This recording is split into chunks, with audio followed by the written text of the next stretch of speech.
Hola, perdona, estoy un poco confundido.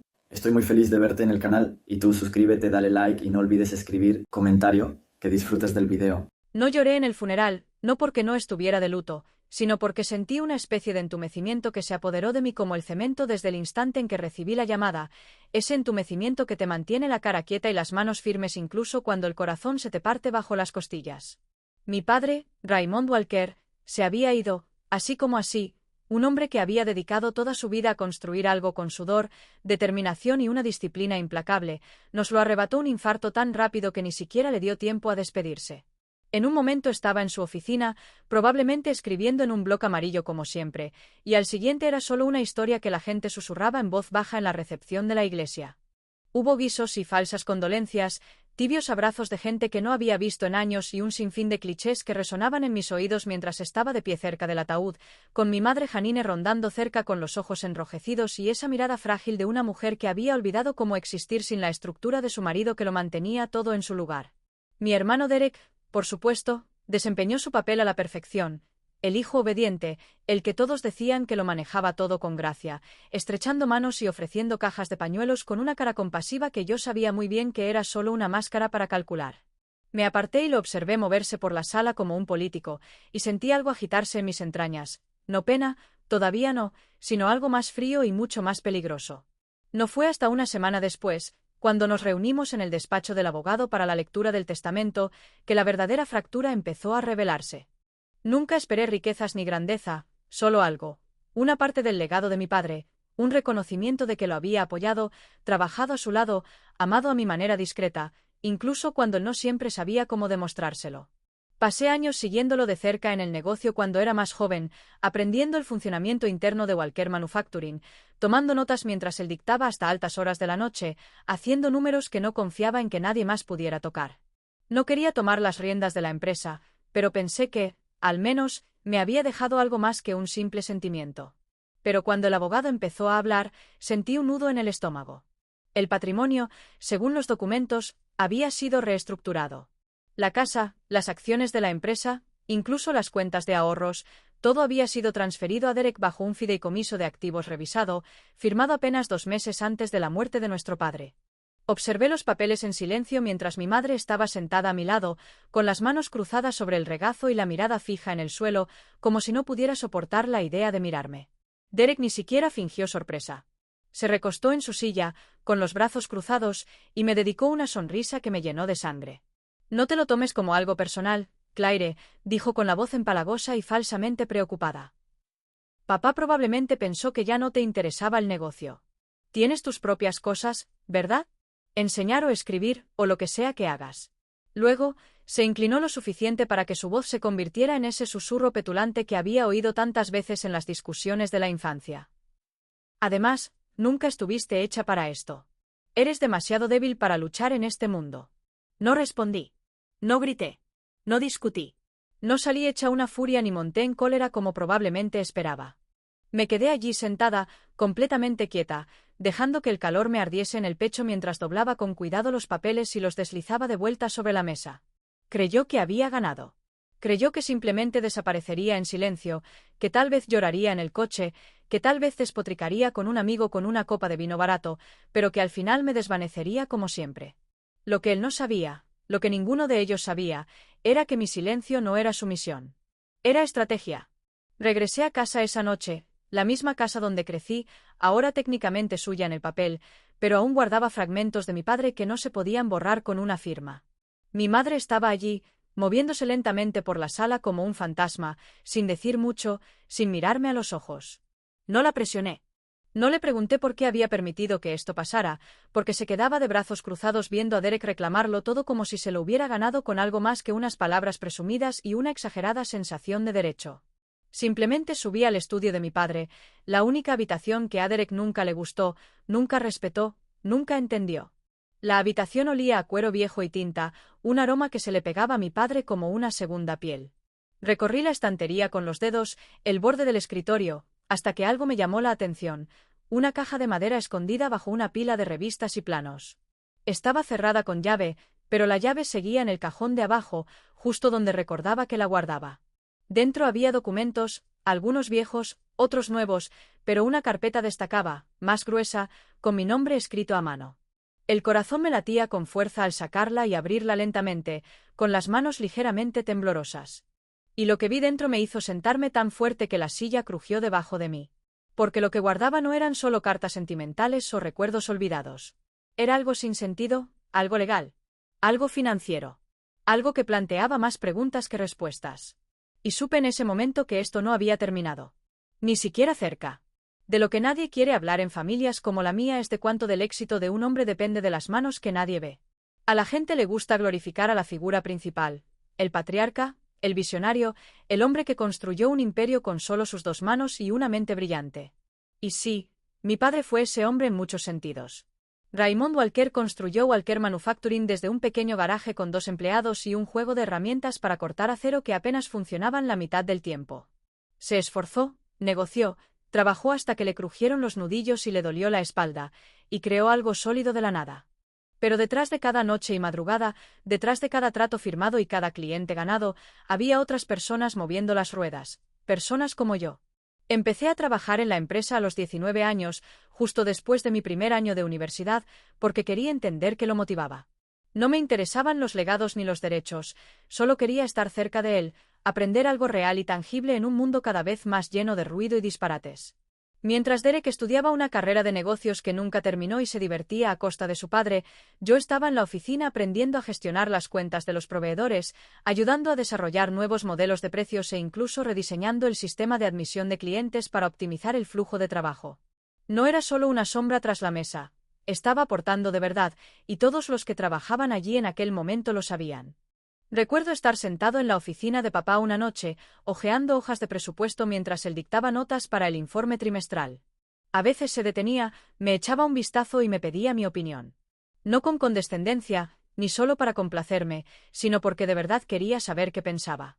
Le planteé la idea de digitalizar parte de nuestra producción, le sugerí expandirnos al comercio electrónico antes de que se pusiera de moda y lo convencí de reunirme con un proveedor que había descubierto en una convención del sector.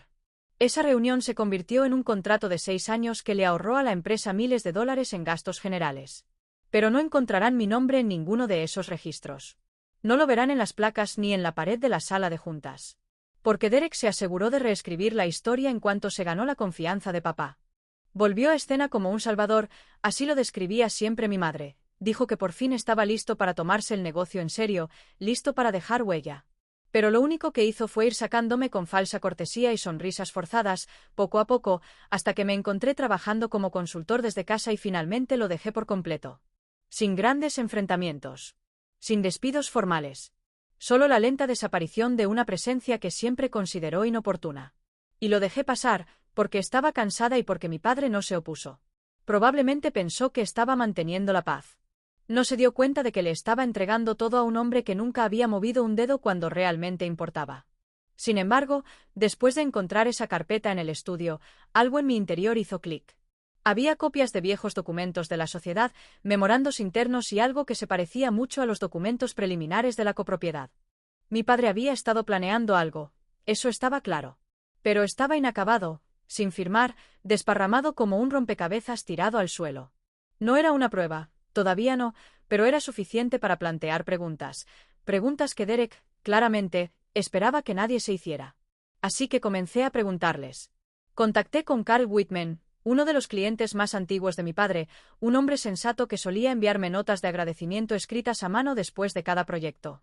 Llamé a Sheila de Recursos Humanos, quien recordó cómo había reorganizado el proceso de incorporación hacía 3 años. Incluso me reuní con Tony, de logística, para tomar un café, y me dijo sin rodeos, fuiste tú quien evitó que ese lugar se hundiera cuando Derek empezó a tomar decisiones. Pieza a pieza, iba reconstruyendo una narrativa que había sido enterrada deliberadamente, una que demostraba cuánto de los cimientos de esa empresa estaban impregnados por mis huellas. Y me di cuenta de que no solo quería justicia por lo que me habían robado. Quería reconocimiento por lo que había dado, no con sentimentalismo ni disculpas a medias, sino por escrito, con estructura, con propiedad.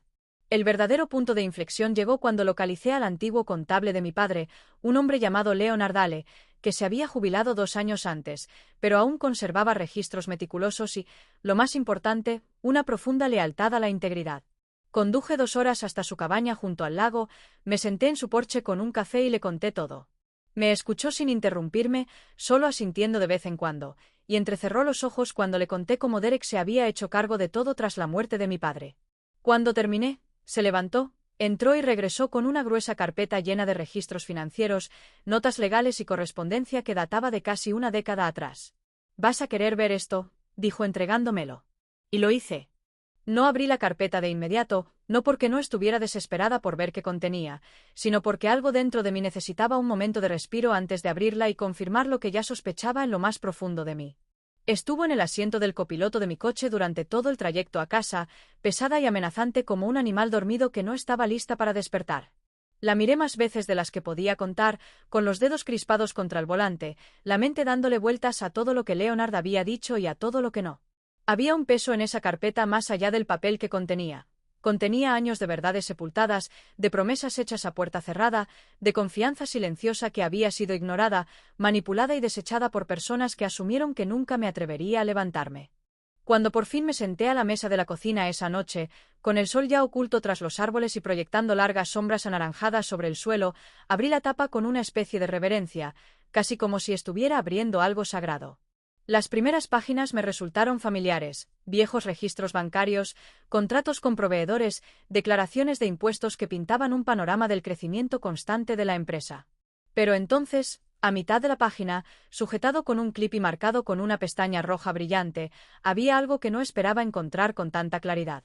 Era una copia de un contrato de sociedad, no un borrador, ni un esbozo, sino un documento legal completo que me nombraba copropietario tácito de Walker Manufacturing, fechado 6 años antes y con la firma de mi padre y un espacio en blanco donde la mía había quedado. Lo observé fijamente, releyendo las líneas una y otra vez, intentando comprender su significado. Según la cláusula que Leonard había destacado, el contrato sería vinculante si mi padre presentaba ciertos documentos complementarios al Estado y a los registros internos de la empresa, una medida que podría haber tomado sin mi conocimiento. Una medida que, según las notas y la correspondencia fechada de Leonard, había tomado apenas 3 meses antes de su muerte.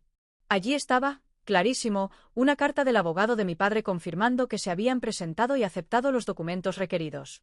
Leonard la revisó personalmente y todo estaba en orden. Yo no era solo la hija que solía ayudar con las hojas de cálculo y la capacitación de los empleados. No era solo la persona ajena a la que expulsaban cuando se volvía inoportuno. Yo era, según todos los criterios legales, la copropietaria silenciosa del negocio que Derek creía haber reclamado enteramente para sí. La verdad estuvo presente en mis manos todo el tiempo, y Derek no sabía absolutamente nada al respecto. No reí. No lloré. Ni siquiera me sentía triunfante, todavía no. Lo que sentía, más que nada, era claridad, esa que corta la niebla como un cuchillo, afilada, inflexible e imposible de ignorar. Casi podía oír la voz de mi padre en mi cabeza, no un monólogo dramático de película, sino su tono directo habitual, el que usaba cuando algo importaba. Sé que no necesitas limosna, Claire. Pero eso no significa que deban engañarte con lo que es tuyo. Me había dicho algo así una vez, una noche tarde después de que Derek volviera a fallar en un proyecto y me quedara para terminarlo sola. En ese momento lo ignoré, lo atribuí a un elogio cansado, pero ahora resonaba como una advertencia a la que no había prestado atención. Aún así, necesitaba estar seguro. Los documentos eran una cosa, pero la estrategia era otra. Si iba a luchar contra esto, tenía que hacerlo bien, con hechos, precisión y una ejecución impecable. Así que a la mañana siguiente, llamé al antiguo abogado de mi padre, un hombre llamado Richard Cole, conocido por su memoria aguda, su ingenio irónico y sus contratos irreprochables. Hacía años que no representaba a la empresa, pero había sido el asesor personal de mi padre durante más de una década y habría sabido si este acuerdo llegaría a tener algún peso real. Cuando llegué a su oficina, escondida tras una discreta hilera de edificios de ladrillo en el centro, me saludó con una ceja levantada y un firme apretón de manos. No perdió el tiempo con charlas triviales, simplemente señaló la silla frente a su escritorio y preguntó: «¿Qué te trae por aquí, Claire?». Le expliqué todo, desde los documentos que Leonard me había proporcionado hasta los detalles que había descubierto en el estudio de mi padre. Me escuchó en silencio, hojeando los papeles con soltura, con la mirada escrutando cada línea como un cirujano preparándose para una incisión. Cuando finalmente levantó la vista, no dudó. «Tu padre fue premeditado al respecto», dijo con calma. «Esto no son solo trámites protocolarios ni gestos sentimentales. Son movimientos estructurados y legales que te colocan en una posición de autoridad, le guste o no a tu hermano. Golpeó una página específica con el bolígrafo y añadió: si quieres presionar, puedo hacerlo. Tienes derecho a la mitad de la empresa. Y él no puede hacer absolutamente nada al respecto. Me recosté en la silla, dejando que las palabras me inundaran. La mitad de la empresa. No como un regalo. No como lástima.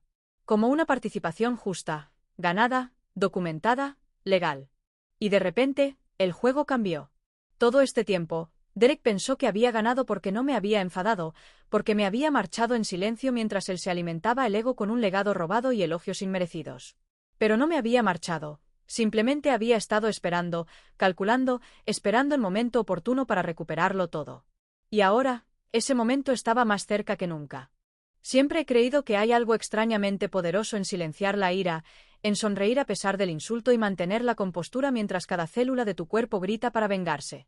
Eso fue exactamente lo que hice la semana siguiente cuando entré en la oficina de Derek, vestida con una americana sencilla y unos pantalones beige claro, la imagen perfecta de la cortesía, la educación y la previsible decepción.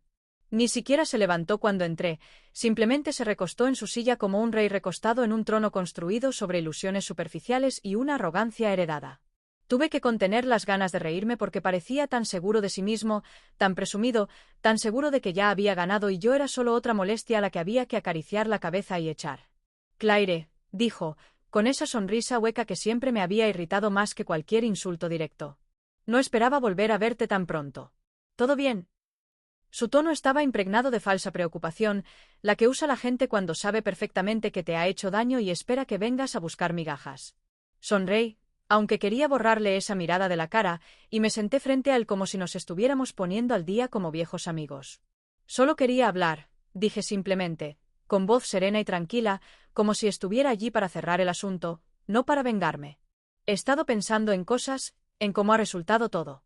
Supongo que solo necesitaba hacer las paces con todo. Asintió, claramente satisfecho consigo mismo, malinterpretándome en todos los sentidos. Abrió un cajón, deslizó un pequeño sobre blanco por encima del escritorio y lo señaló como si fuera un gran gesto de generosidad. Pensé que podrías cambiar de opinión, dijo. Sé que esto ha sido difícil para ti. Hablé con mamá y pensamos que esto podría ayudar. Abrí el sobre y saqué un cheque. Una suma irrisoria comparada con lo que había aceptado, ni siquiera una fracción de lo que valía la empresa. Ni siquiera era insultante porque sabía exactamente lo que pretendía ser. Una ofrenda de paz envuelta en condescendencia, una forma de que comprara mi silencio y se convenciera de que había actuado con nobleza. Miré el cheque unos segundos, luego lo volví a guardar en el sobre y lo guardé en mi bolso con un gesto de asentimiento. Gracias, dije, y lo decía en serio, no por el dinero, sino por el hecho de que acababa de facilitarme las cosas. No tenía ni idea de que cada palabra que salía de su boca, cada sonrisa condescendiente, cada despido casual, cavaba su propia tumba, ladrillo a ladrillo con aire de suficiencia. Siguió hablando después de eso, hablando de nuevos contratos, planes de expansión, de cómo estaba llevando el negocio al siguiente nivel. Asentí y sonreí, haciendo de vez en cuando las preguntas justas para que pensara que me importaba, todo mientras saboreaba en silencio el hecho de que los documentos ya estaban en marcha, firmados, archivados y sellados bajo la atenta supervisión del antiguo abogado de mi padre y 2 asistentes legales infalibles. Más tarde esa noche, me encontré con Becca en nuestro bar de siempre, uno de esos lugares donde las bebidas son fuertes, las luces tenues y las cabinas aún conservan ese cuero agrietado que te hace sentir como si algo hubiera sucedido allí mucho antes de que llegaras. Le conté todo con 2 copas de vino tinto, como si fuera un guión que había ensayado mentalmente una docena de veces. Se rió tanto que casi tiró su bebida cuando le describí la cara de Derek al entregarme esa ridícula cuenta. Dios mío, qué bien lo haces, dijo con una sonrisa de oreja a oreja. La venganza, a fuego lento, siempre es la mejor. No es mezquina, es precisa. Como un bisturí, no como un martillo. Pero entonces su expresión se suavizó y extendió la mano por encima de la mesa, tocándome la mía. ¿Pero estás seguro de que quieres seguir adelante? Ya has demostrado que eres 10 veces más listo que él. ¿Qué más necesitas? Su pregunta fue más dura de lo que esperaba, y por un segundo, dudé. ¿Valía la pena? ¿De verdad lo hacía para reclamar lo que era mío? ¿O solo se trataba de verlo retorcerse, de ver cómo esa sonrisa por fin desaparecía de su rostro? No le respondí de inmediato porque la verdad era más confusa de lo que quería admitir. Una parte de mí quería cerrar el tema. Sí, por supuesto. Pero también había una parte más profunda, la que recordaba cada vez que me habían ignorado, excluido, que quería justicia en un lenguaje que Derek pudiera entender. Propiedad, poder, control. No lo sé, dije finalmente, con la mirada fija en mi vino. Quizás sea mezquino. Pero si lo es, quizá lo mezquino ha estado infravalorado todo este tiempo. Becca simplemente levantó su copa y la chocó contra la mía. Por lo mezquino. Que sea ruidoso, legal y lucrativo. Me reí. Por primera vez en semanas, me pareció sincero. Mientras caminaba de vuelta a mi coche esa noche, con la ciudad bullendo a mi alrededor y el cielo denso de nubes amenazando lluvia, mi teléfono vibró en el bolsillo. Lo saqué y vi el mensaje brillando en la pantalla, simple y claro como una chispa en la oscuridad. Contratos listos. Cuando les damos la noticia, hay algo extrañamente emocionante en orquestar un momento que sabes que lo va a cambiar todo, sobre todo cuando eres la única en la mesa que sabe lo que viene. Esa mañana, mientras me vestía, abotonándome la blusa con deliberada calma y peinándome con más cuidado del habitual, no pensaba en la venganza, ni en la victoria, ni siquiera en el orgullo. Pensaba en el control, en lo que significa recuperarlo con calma, con precisión, sin alzar la voz ni romper un solo vaso. Ya había elegido el restaurante, un pequeño y elegante bistró en la zona este de la ciudad, con sándwiches carísimos y jazz suave al volumen justo para sonar civilizado. Era territorio neutral, lo suficientemente lejos de la oficina como para que Derek no sospechara nada serio, pero lo suficientemente familiar como para que no lo rechazara. Cuando lo llamé a principios de esa semana y le dije que nos reuniéramos para almorzar, solo los dos, su reacción fue justo la que esperaba.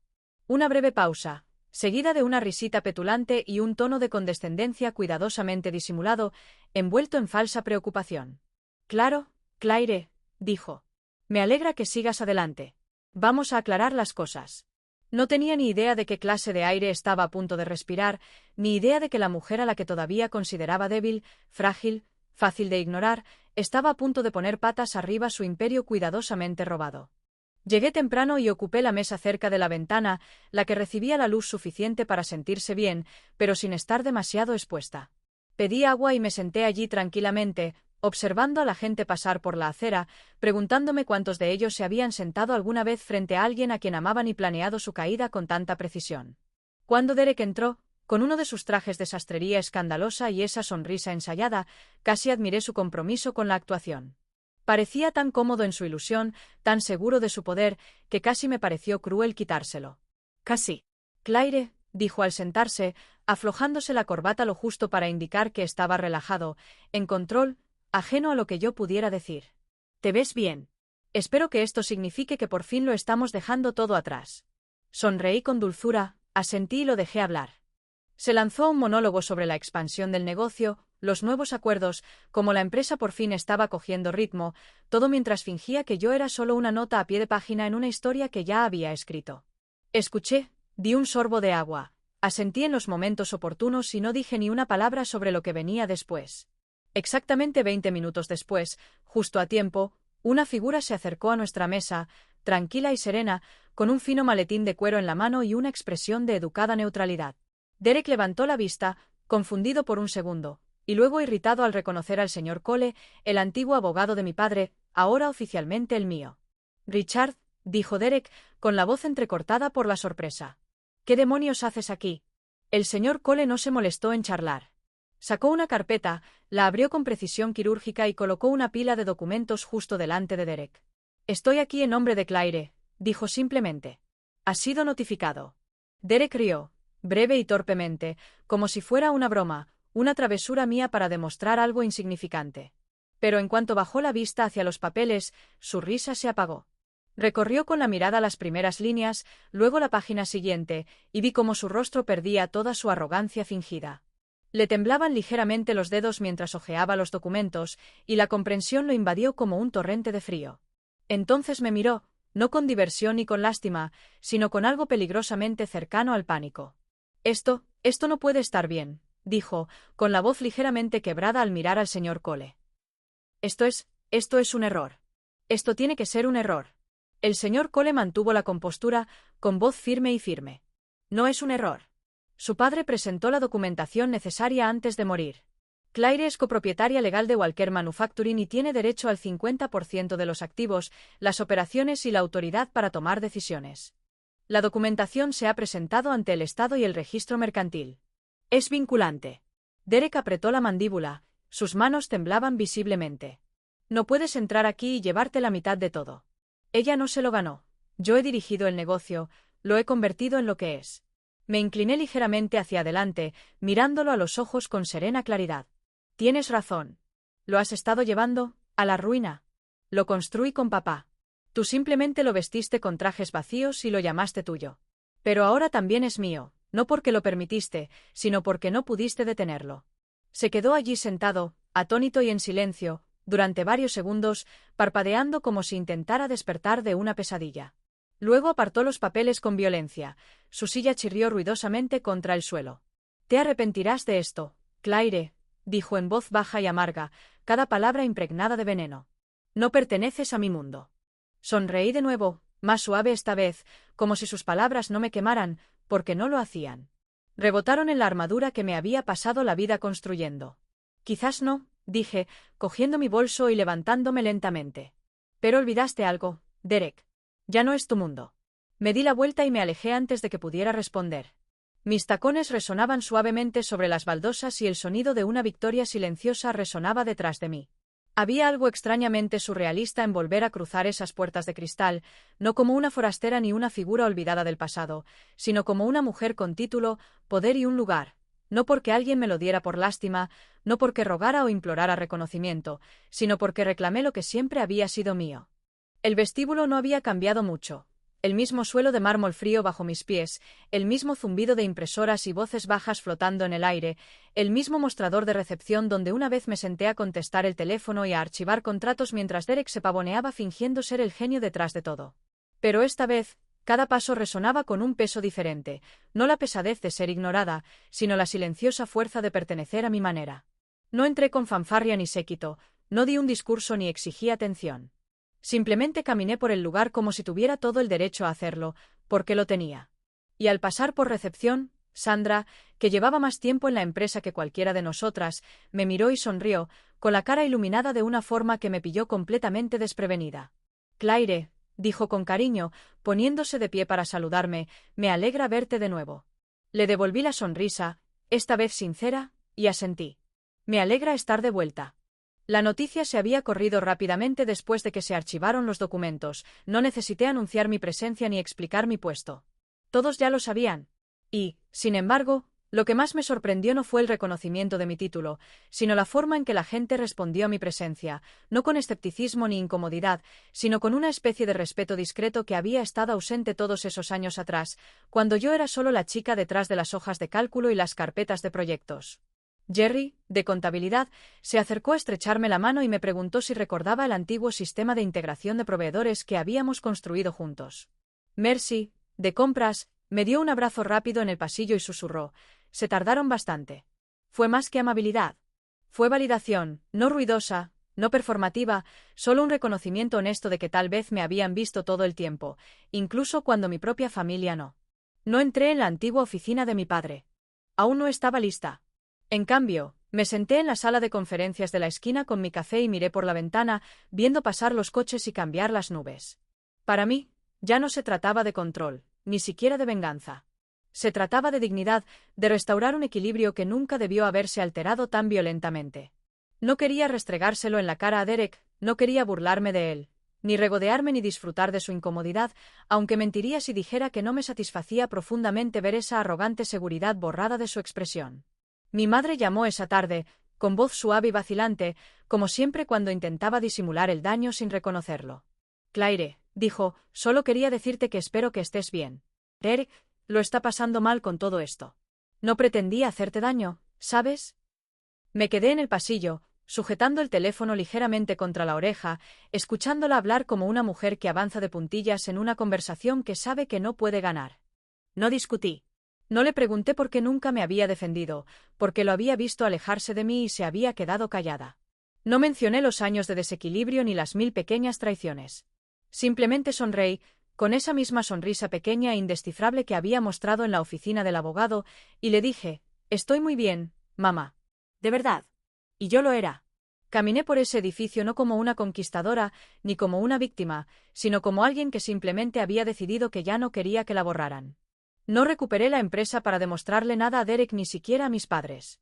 La recuperé porque podía, porque nunca debieron haberme echado, porque mi silencio se había confundido con una rendición durante demasiado tiempo y era hora de hacerles sentir lo que había cargado durante años. Pero aún así, no sabía si me quedaría. Una parte de mí quería vender mi parte, marcharme con la cabeza en alto y los bolsillos llenos, finalmente libre del peso de las expectativas y obligaciones familiares que nunca parecían beneficiar a nadie más que a mi hermano. Otra parte de mí quería quedarse, construir algo nuevo de las cenizas de lo que habían intentado quemar, remodelar este lugar de una manera que realmente honrara el legado de mi padre, no la ambición de Derek.